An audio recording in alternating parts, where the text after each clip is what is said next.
Quando a última pedra da construção fora colocada, a seleção havia começado.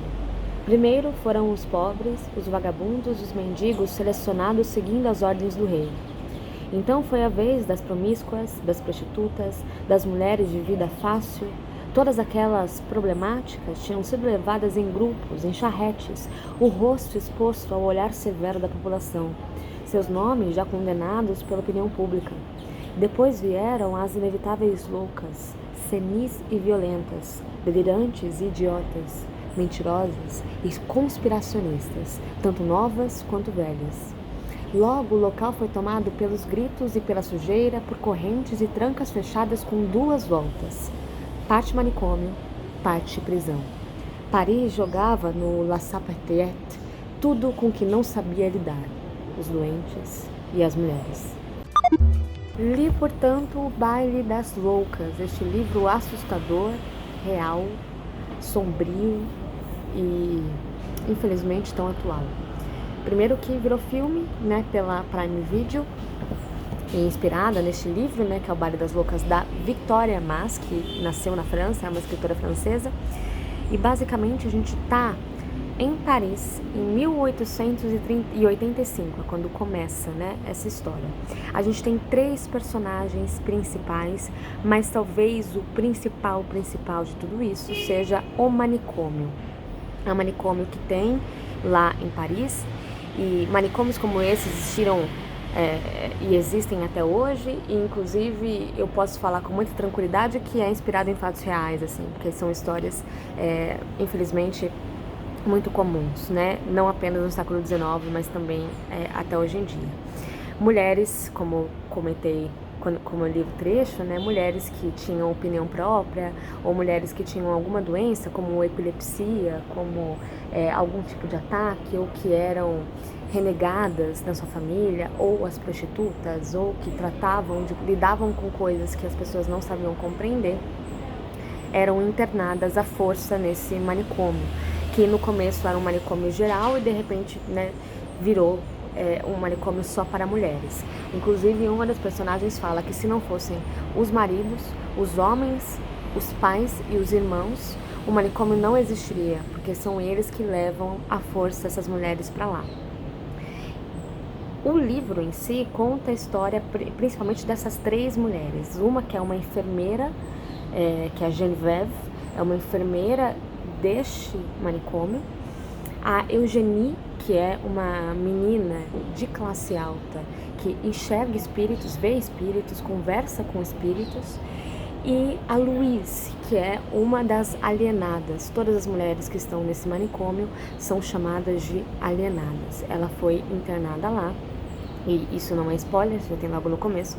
Ela foi internada lá porque ela ficou órfã, foi morar com os tios, e o marido da tia dela tenta estuprá-la e ela é pega pela tia tentando fugir, mas a tia a interna no manicômio porque ela é promíscua, pra tia, mas é um estupro, tá? Então a gente tem essas 3 narrativas e que são de personagens muito distintas. A gente começa o livro com a enfermeira falando sobre o manicômio e sobre como ela acha que o doutor principal, porque existe um doutor que ele é a estrela deste manicômio, que ele faz coisas, tratamentos hipnóticos de hipnose para essas alienadas, numa tentativa de curá-las da histeria, tá? A maioria das doenças, das loucuras aqui são histerias. As mulheres são divididas em alguns pontos. Então tem as histéricas, as melancólicas, mas ele tenta curar todas e ele faz uma aulona com uma galera, tá? Uma aulona com uma galera que vai visitar os homens para ver essas mulheres tendo crises de histeria e sendo hipnotizadas. Um outro tratamento possível é o sangramento de ovário, que quando essa mulher tem uma crise epiléptica ou quando essa mulher tem qualquer crise que é chamada de histeria, eles literalmente colocam lá dentro um instrumento e sangram e machucam o ovário para sangrar, porque eles acham, isso foi uma técnica muito usada na Europa no século XIX, para acalmar essas mulheres. Na verdade machucava, elas ficavam quietas, então dava tudo certo, né? E essa enfermeira acha que é tudo lindo, maravilhoso, que esse médico é ótimo, porque ela tem uma história bem complexa, que eu não vou contar aqui, porque eu acho que no decorrer da narrativa você vai entendendo melhor quem é essa personagem. Em contrapartida, a gente tem a Louise, que ficou alienada. Se não era, ficou louca. E ela quer ser tratada por esse médico, ela quer ser uma estrela dentro do manicômio, só que ela é muito infantil, muito ingênua, porque ela foi internada lá, como a maioria ali, sem ter nenhuma culpa de nada, sem ser louca, e começou, e muito nova, então, portanto, ela cresce dentro desse manicômio junto com as alienadas. E a Eugênie, ela a primeira cena dela é ela debatendo com o pai, porque que o irmão dela pode sair e conversar com todo mundo e ela não pode nem sair de casa. Ou seja, já mostra que ela também vai ser apontada como uma mulher que não está dentro dos parâmetros que ela deveria, né? Só que ela vê espíritos, e aí no começo da narrativa ela acaba tendo contato com o livro do Allan Kardec, que é o livro dos espíritos, né? Que tinha acabado de ser lançado. Então é interessante porque ela fica dentro dessa... ela lê este livro, e o livro que é o perigo, né? Porque normalmente para a sociedade, para as mulheres, antigamente, né, tem várias cenas que falam isso para elas, né? Não olhe para fora, olhar para fora é perigoso, né? Não olha pela janela, olhar pela janela é perigoso. Não sonhem, sonhar é perigoso. Não leia livros, né? Ler livros é perigoso. Então, todas essas mulheres estão ali vivendo juntas e mostrando pra gente leitor, o quanto que isso não mudou e o quanto que elas estão ali só porque elas são incompreendidas, né? E tudo que elas fazem, a menor tentativa de mostrar que não é louca, mais louca parece, né?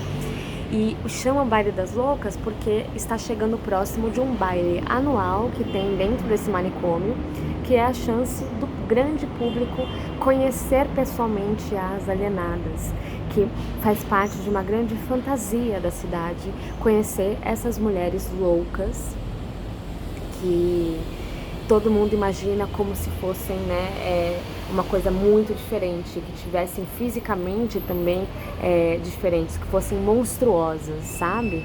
Até no comecinho, a própria enfermeira narrando pra gente fala: todo mundo imagina que aqui dentro só são gritos, que são mulheres rastejando no próprio sangue, se matando e etc. Mas você olha e são mulheres comuns, né, que lavam suas roupas, que conversam, que se amam, que tomam banho, se higienizam e, enfim, com esses homens aí no meio, gente, são poucos personagens homens, mas todos eles, é uma coisa assim, muito gatilho, tem umas cenas muito pesadas, muito complexas, mas ao mesmo tempo existe essa análise, né, essa concepção do que é histeria, que tudo, né, a mulher foi sempre taxada como a histérica. E quando a gente fala que uma mulher é histérica, na verdade é porque ela só está contra os padrões sociais que a gente coloca para ela. Ou então, quando a Eugênie conhece a enfermeira e fala para ela uma coisa, que eu não vou contar o que é, a enfermeira olha e fala: eu acho que é assim que deve ser uma bruxa, né? Eu não posso dar muita atenção para ela, porque eu acho que é assim que as bruxas tomam conta da gente e fazem a gente parecer louca, né? Fazem a gente ficar louca. Esse é o perigo. Então, e o tempo todo essas frases, né? De que os homens não entendem as mulheres, então esses médicos também, que são os homens da narrativa, que estão lá, não conhecem as mulheres, eles não querem conhecer. Esse é o lance. Eles não colocam as mulheres lá porque eles querem conhecê-las, eles colocam as mulheres lá porque eles não sabem lidar com elas. E ao mesmo tempo que essas mulheres loucas são assustadoras, elas também, ao mesmo tempo, fascinam. São as sereias, são as bruxas, né? Aí tem uma hora das sessões de hipnose, por exemplo, né? Do Dr. Charcot, que é esse doutor de hipnose. O apelo delas era paradoxal. Chamavam atenção para medos e fantasias, horror e sensualidade. As loucas não causavam mais medo, elas fascinavam. E aí, detalhe, né? Olha só, quando ao ser hipnotizada, uma alienada mergulhava em uma crise de histeria diante do público mudo, muitos tinham a impressão de estar observando mais uma dança erótica desesperada que uma disfunção nervosa. As loucas não causavam mais medo, elas fascinavam. Então, quando elas eram hipnotizadas e tinham talvez um ataque epiléptico, por exemplo, que é uma coisa que acontece com muita frequência aqui, parece que elas estão sensualizando. Mas é muito paradoxal que elas parecem que estão sensualizando quando elas estão 100% controladas por um homem que está hipnotizando elas. Ou seja, a mulher sob controle, ela é sensual. Do resto, ela é histérica e louca. E merece ser internada. Olha, gente, impressionante esse livro. Impressionante. E eu até comentei, eu tenho comentado nos vlogs aí, né, sobre o quanto que esses livros estão me tirando do eixo. E eu tive alguns comentários de pessoas que trabalham em manicômios e que infelizmente trouxeram uma realidade de como isso ainda existe, né? E a gente mesmo até hoje é taxada pelos próprios presidentes dos países, o do Brasil, um deles, né, o ex-presidente dos Estados Unidos fazendo a mesma coisa. A mulher fala alguma coisa, ela é louca e histérica. E eu tinha acabado de ler este livro aqui, A Garota que Não Se Calou, que me fez enlouquecer, eu fiquei enlouquecida. E que também é uma menina, né? Vai ter vídeo aqui no canal, uma menina que percebe que ela precisa ter voz e ela só vai ter voz, é muito louco isso, porque ela tem uma voz, mas ela não é escutada, e ela acha que ela só vai ter voz se ela conseguir estudar, mas ela é vendida já quando criança, então tudo que ela passa é também por ela ser mulher, e o tempo todo as falas dela correspondem exatamente a essas falas aqui, de um lugar na Europa, né, e que em outra época, mas é igual. Tem até uma frase que é idêntica, que é sobre como as mulheres que não são casadas não podem ser nada para a sociedade. As mulheres que não têm um homem ao redor. Ai, gente, eu não sei nem o que dizer. Leiam. Eu vou deixar o link aqui embaixo, quem quiser comprar pelo canal. Ajuda bastante. Olha, leiam, assistam ao filme e vejam por si só. Mas tem que ter estômago.